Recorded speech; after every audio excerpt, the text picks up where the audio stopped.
Hi, I'm Dr. Patrick Andersen of Madison Max Living. There are literally thousands of articles and studies published every day. Finding the most pertinent and useful natural health information can be a daunting task. It's easy to be overwhelmed with the volume of information and difficult to know what to do next. On Max Living, we'll filter these articles and studies to bring you and your family the best natural healthcare news. Join co-host Stacy Hansen and myself coming up next.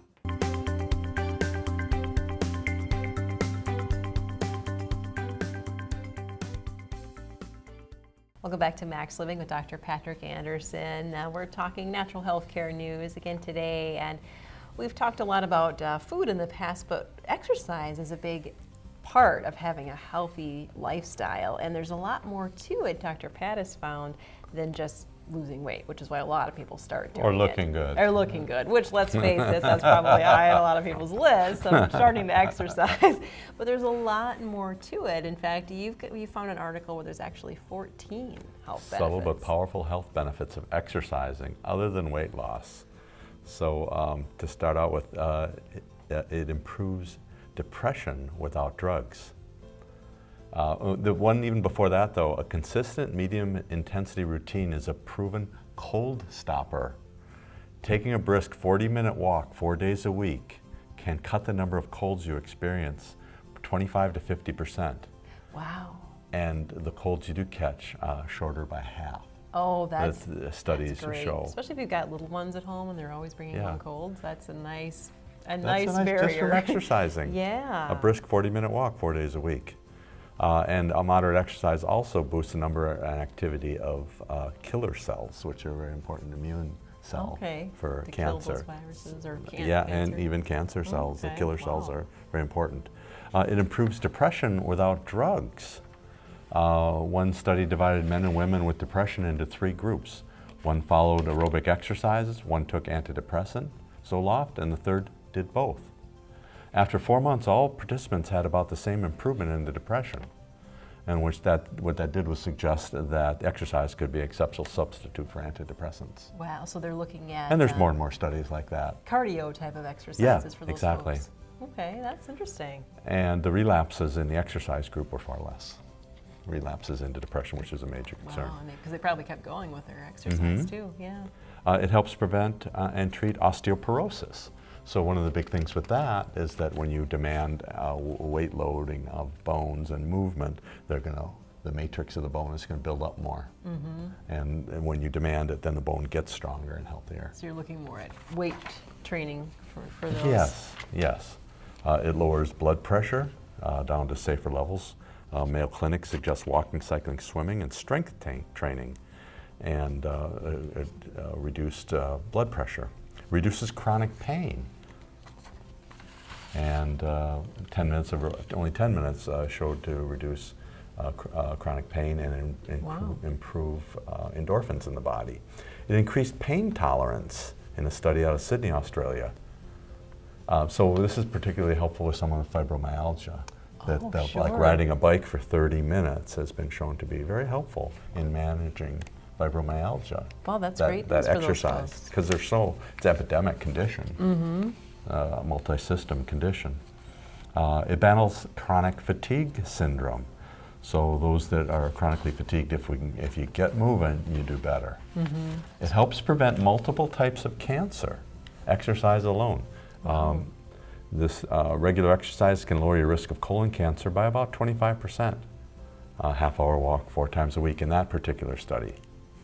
So it doesn't take much, you know, if you just get moving, you can get a lot of benefits out of it. In order to get things moving, you can get moving too, so it also helps constipation. Oh, see, there you go. And so constipation is so much, you maybe not have enough water, enough right foods, and not moving enough. Maybe not exercising. Get moving more, and everything starts to move better. And it became, reduced constipation by about 40% in one study. Wow. It helps control diabetes. And average of 24-pound weight loss through exercise within a year and a half were twice as likely to bring their sugar levels under normal control. It can boost your sex life. Obviously, the circulation helps everything function better. It fights addictions. So people that have specific addictions found that they were able to go longer with less trouble when they were exercising. Wow. And it helps treat Parkinson's disease because it's boosting the dopamine that's so low in Parkinson's patients. And they had better hand control and the body movements. That's amazing. With exercise.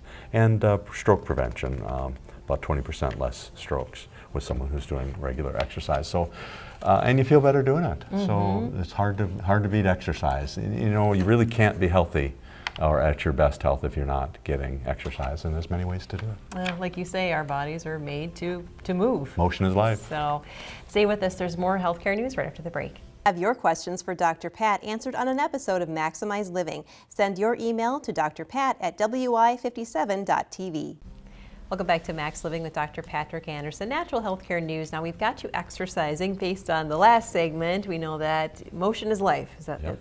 That's what you say, and it's really so important to exercise. And there's so many benefits that I didn't even realize. So many conditions that can be helped by that. So another kind of arm of natural health care that I know we've talked a lot about before is taking supplements.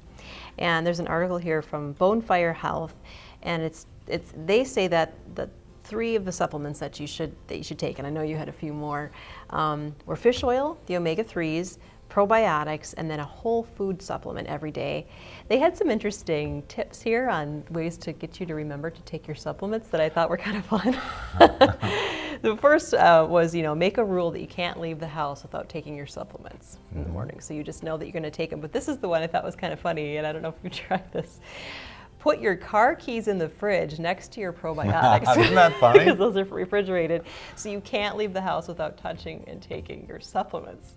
It's like we want to take the supplements, but it's so easy to forget. Life gets busy. They do. So, I just always take them with my breakfast each morning. So I just know that's part of it, and that's what I do. Well, I think have some at home and some at work. Ultimately, you'll take them all. Yeah. You can leave half a bottle in each place, And that way, if you forget, they're still at work. So there's no excuses. There's no excuse. You'll do it.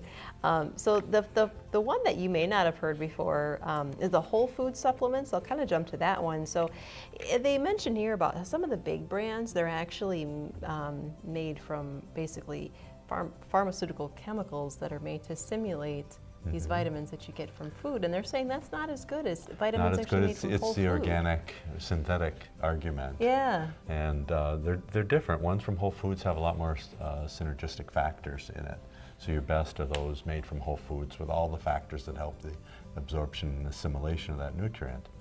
So I would much rather trust the way nature made it than man thinking we can copy nature. We haven't done so good copying nature, on many fronts. So that's so something. Whole food multiple vitamin is the best, and our group Max Living has a great one. I'm really proud of for men and women separately. So and one study says that 10% of high school students, it was published in Wall Street Journal, I believe they put it in, and it said 10% of high school students have adequate nutrition. And even the American Medical Association back in the 90s came out and said, yes, we probably are better off taking supplement, multiple vitamin mineral supplement. To at least to support it, because our foods aren't what they used to be. So these whole foods are literally, this says fruits, vegetables, sea vegetables, herbs, nuts, seeds, and grains that are either juiced and dried and ground up to be formulated into capsules or a powdered drink. So these are literally food based. So it's different than the big brands you can get in the supermarkets. Also probiotics. We talk about probiotics a lot on here too, and you can get probiotic vitamins in the fridge. I know I personally, we've talked about kombucha and kefir, so I do that. Can that really replace a supplement, or do you still recommend doing a supplement? I think you'd have to really be diligent at your sauerkraut and your kimchi and all those fermented things, and even pickles that are naturally fermented, not chemically fermented, will have the probiotics in it. I think Bubbles is a brand that some of the stores will have that have the naturally fermented. So you get the actual probiotics there. So you can actually get it. And probiotics, again, are so important for gut health. You were saying an interesting fact about what percentage was it of your immune system? 75 to 80%. Wow. And what I like is some of the drug commercials actually are talking about how important, how much immunity comes from your system, and to support that. So we have dozens of different probiotics strains, thousands of different strains living in our intestinal tract, and we need to make sure we feed them and not destroy them with a highly refined food diet, antibiotics, high sugar. Just upsets our digestive system. And we call the immune system in our gut the second brain because it's that important. It's our enteric brain, and it has a lot of feedback loops to what we crave and what we want and to eat. It's fascinating. That is really fascinating. But it's a new frontier for healthcare now, is keeping a probiotic balance in your gut healthy. So really, it sounds like you can't be too careful with that because it's your Yeah. second brain after all. Well, stay with us. There's more natural health care news right after the break. Have your questions for Dr. Pat answered on an episode of Maximize Living. Send your email to drpat@wi57.tv. Welcome back to Max Living with Dr. Patrick Andersen. Right before the break, we were talking about supplementation, essential supplementation. This was from Bonefire Health, and they talked about 3 supplements that they recommend: fish oil, your omega-3s, your probiotics, and your whole food supplement. Now, I've heard you mention those before, Dr. Pat, but I know that there were some others too that you recommend. I think there were 5. There were 5. The most important one of anything, if I could only recommend one thing to a patient, it would be vitamin D. Oh, so Vitamin D. that didn't even make 40% that of list. Americans don't get enough vitamin D. Of course, the summertime, Right. getting outside and getting your body exposed to some sun, unless you have medication that prevents it. There's an argument back and forth, the sunscreen and the chemicals in the sunscreen, Right, yeah. versus getting some sun or using a natural sunscreen. So, but vitamin D for most people is an issue, and it's good to supplement with that. And the other one I really like, so many people have toxin issues. Their cells are toxic. They're sluggish, tired, toxic, body odor, foul stool, they don't sweat much. They really need to increase their detoxification in their body because of the diet we eat and the deficiencies. So there's a supplement we have called Daily Detox that I like many people to take it's a 30-day detox. And you take these supplements that help boost your body's own natural glutathione, which is the body's major detoxifier, the most powerful detoxifier. And so it helps boost that and rid toxins from your system. So every quarter or so, I'd recommend people do a daily detox if they have concerns in that route. What kind of symptoms do people have as they're detoxing? Do they notice anything? Well, they could be possibly a little agitated. They could get a coating on their tongue. They could get a little headachy, be a little Really? tired, a little pasty-looking skin. But of course, that's the toxins really coming Coming onto your out, body, and then yeah. you're much fresher, cleaner after that. Yeah, I mean, better to get them out than have them in there festering. you Yeah, think. exactly. Yeah, so that's fascinating. So you've got something here kind of in time for summer about grilling, because you hear about the carcinogens from grilled meat, which is a concern, but it's hard to stop. It's kind of a summer tradition, and you might have some tips here to kind of lower that a bit. Yes, this is from Dr. Axe. By the way, draxe.com is one of the top 10 websites Really? in the world now for health information. That's so amazing. I'd recommend it. He's was a Max Living chiropractor who's focused He totally. was? He's Oh. focused totally on nutrition, Oh, cool. and he does essential oils and things like that. So Oh, neat. and a workout guru as well. So I kudos to Dr. Axe for Wow. his influence. This is talking about grilling and how to lower the carcinogen effect of grilling. The concern is the meats have amino acids such as creatine, and they also have sugars. And when they're grilled at high temperatures, they produce a molecule called a heterocyclic amine. HCAs. Everything gets a short little name. Yeah, that's much They're easier. toxic compounds also found in cigarette smoke. Yikes. And we've known for about 15 years that HCAs are a carcinogen. So when well-done meat contains 3.5 times more HCAs than medium rare meat. Oh, so it's better to order your meat a little bit on the rare If you're side grilling, if you're grilling. Okay. The highest concentration comes from bacon. The second is fried pork, beef, and then chicken. So the idea is don't eat the burn, the char. That's where a lot is contained. Apparently, no problem whatsoever with grilling the daylights out of vegetables. Really? Yeah. Nothing happens And they there. suggested, here's one that sounded really good to me. Grilled pineapple is fabulous with a bit of sesame oil over it. Oh, that does sound good. Doesn't that sound Yeah, good to spice up a meal? it does. And apricots and peaches can be done the same way, and they're just sounds good, too. delicious. So some other things that can be done to reduce the carcinogenic effect is to marinate. Teriyaki marinade will reduce the HCAs by 67%. Oh, so you can still grill as long as you marinate with If that. you marinate, that helps a ton. And flip the meat. Start on medium-high and flip it often, rather than high, burning it. And then reduce grilling carcinogens by turning the burners off under the meat and let the other things cook on the other burners, and then it'll work more like an oven to cook the meat through. Oh, that's a good trick, and that way you kind of still get the feel of doing that in the summer, but you're not, Yeah. poisoning yourself with It carcinogens. says don't eat the char. But it's just something to be aware of because we all love grilling. And Yeah, so it's nice to know that there's some tricks out there. Well, stay with us. There's more right after the break. Have your questions for Dr. Pat answered on an episode of Maximize Living. Send your email to drpat@wi57.tv. Welcome back to Max Living with Dr. Patrick Andersen. Natural healthcare news is the topic today. We've had a lot of interesting things so far, and we've talked about a lot of different components to health, but now I want to talk about sleep a little bit, which is another side to it. You've got eating right, exercising, supplements. So this one here is from popsugar.com, and it's basically talking about how staying up too late can cause you to have a greater chance of dying. There's some sort of a connection there. This is from the Journal of Chronobiology International. They tested 433,000 adults. They were aged 38 to 73. It only tested one outcome, death, but it did find that people that stayed up late, went to bed late, had a 10% higher chance of dying than morning people. isn't that something? So that was a little bit frightening because I think, naturally programmed to be more of a night owl. But as I read further, it said, as long as you're able to still get your 7 to 8 hours of sleep, that's the big thing. You don't want to be skimping on your sleep. So I would think, basically you're looking at 7 to 9 hours for most people. So if you're skimping on sleep, that's where you really get into trouble.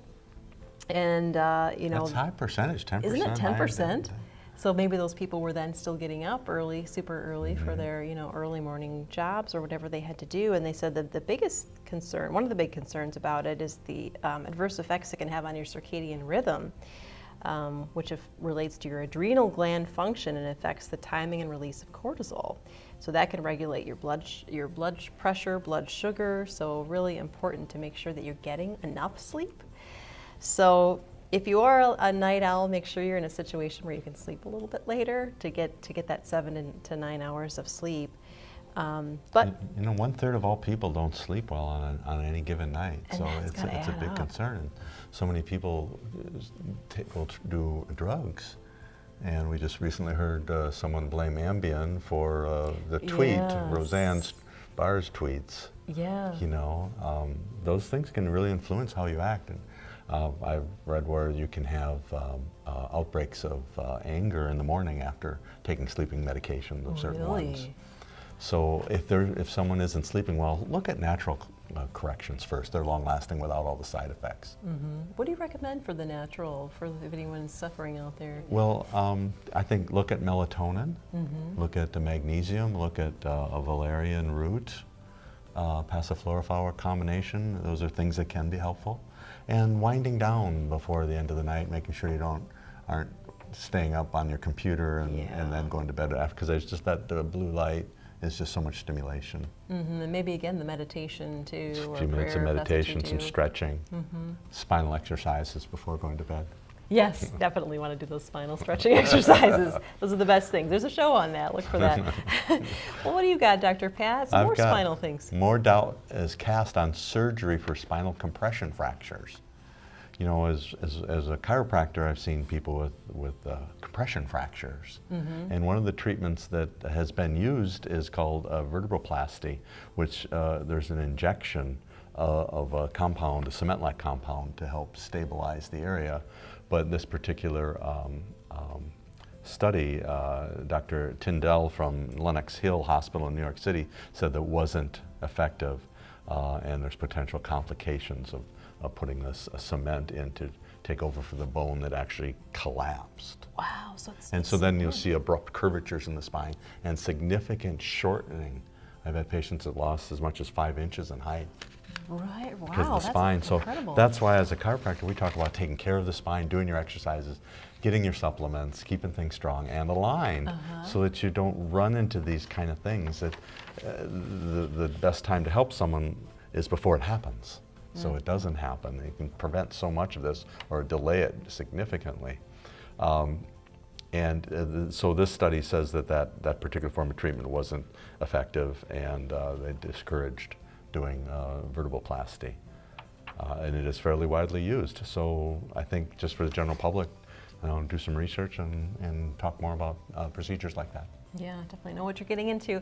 Well, stay with us. There's more natural health care news right after this. Have your questions for Dr. Pat answered on an episode of Maximize Living. Send your email to drpat@wi57.tv. Thank you for watching our show on Natural Healthcare News. After listening, I hope you are left with a sense of how amazing the human body is. By putting the latest studies to work in your lifestyle, you can absolutely drive better health. One of the best things you can do to drive better health for you and your family is to make sure you have a sound structure and nervous system. This means that a chiropractic checkup is essential for optimal health. Call 608-833-1282 for a checkup appointment today. For Max Living, I'm Dr. Patrick Andersen. Until next time, live well and God bless. Have your questions for Dr. Pat answered on an episode of Maximize Living. Send your email to drpat@wi57.tv.